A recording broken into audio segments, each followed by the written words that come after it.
তো আমরা প্রথমে গেমসে চলে যাব, দেন এই ফোনে রিমোটে চলে যাব। দেখতে পাচ্ছেন আপনারা দুটি অটোমেটিক্যালি কানেক্ট হয়ে গেছে।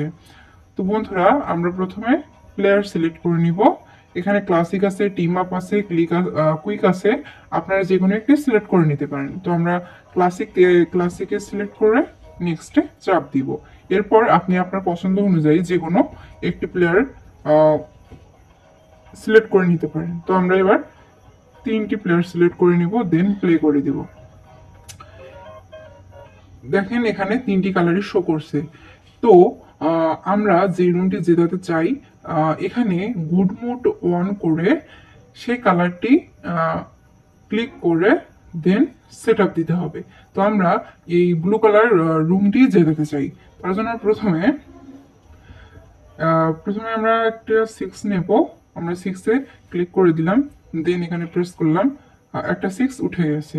আমরা আবারও একটি 6 নেব, দেন আমরা এখানে 6 ক্লিক করে দিলাম এবং এখানে 6 প্রেস করে দিলাম, 6 পেয়ে গেছি। এবার আমরা একটি 4 নিব। আমরা 4 ক্লিক করে দিয়েছি, এখানে 4 উঠে গেছে। দেন আমরা আবার অন্য রুমে চলে যাব। এখানে প্রথমে একটা 6 নেব। তো আমরা প্রথমে একটা 6 সিলেক্ট করে দিলাম, দেন এখানে প্রেস করলাম, 6 উঠে গেছে। এবার একটি আমরা 5 নেব। তো আমরা এখানে 5 সিলেক্ট করে দিলাম, দেন এখানে প্রেস করলাম, 5 উঠে গেছে। এই সবুজ রুমে আমরা এবার